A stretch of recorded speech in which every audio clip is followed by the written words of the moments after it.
Chapter 11. After the fall, the headlines were merciless.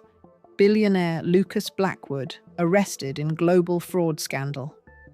Emma read them from a cheap motel on the edge of the city, the hum of neon lights outside the window, the only reminder she was still awake. Freedom was strange, too quiet, too wide. She didn't know where to go. The world she'd known had vanished, leaving only the echo of betrayal. A soft knock broke the silence. Emma opened the door and found Isabella standing there. No red silk, no arrogance, just a woman with tired eyes and a bag over her shoulder. "I didn't think you'd want to see me," Isabella said quietly.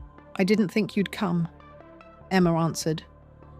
They stood in the doorway for a long moment before Emma stepped aside. Isabella entered, the scent of rain clinging to her coat. For the first time, neither of them had anything to prove. No pretense, no power games. Just two women who had both lost everything to the same man. "Lucas will try to reach out," Isabella said, sitting on the edge of the bed. "He'll want revenge." Emma nodded. "Then we stay ahead of him." Silence fell again. Heavy, but not uncomfortable. When their eyes met, something unspoken passed between them. Something warmer than survival, more fragile than trust. They didn't name it yet. But it was there. Days turned into weeks. They moved from place to place. Safe houses, old contacts, small towns where no one recognized their faces. Emma began to see the woman beneath Isabella's sharp edges. The late-night coffee talks. The laughter that slipped out unexpectedly. The way Isabella's voice softened when she said Emma's name. Once, in a dim cafe in Montreal, Emma asked, "Do you ever regret it? Him?" Isabella stirred her coffee slowly. "I regret what I let him turn me into, but not meeting you." The words hung between them, unguarded and real. Emma felt the same pull she had once felt toward danger. But this time, it wasn't fear. It was belonging.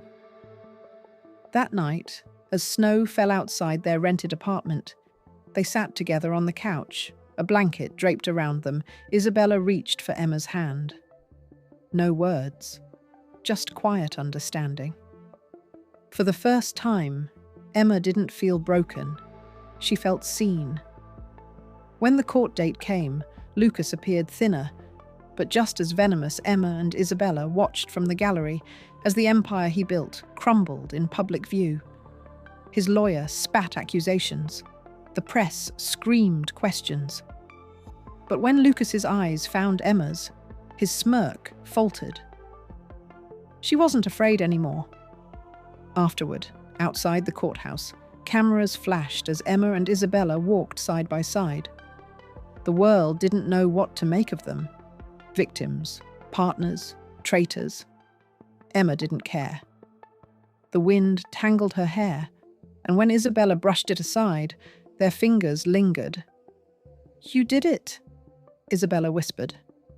"You faced him." "We did it," Emma corrected. Their hands stayed entwined as they walked through the crowd. A quiet defiance that needed no explanation. Freedom, it turned out, wasn't about escaping Lucas.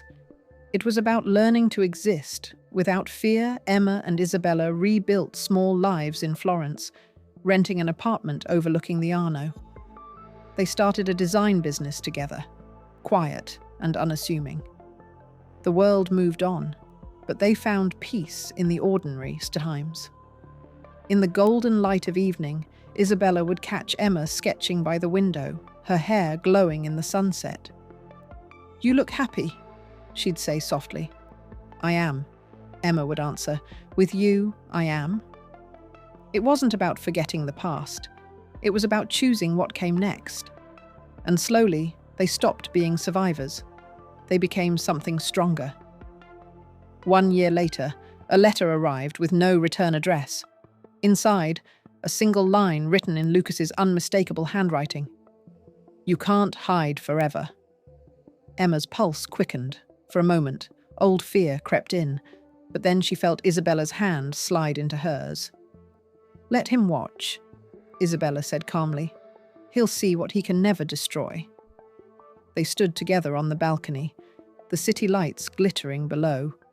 The world had burned, and they had risen from its ashes, not as rivals, not as victims, but as something Lucas could never understand.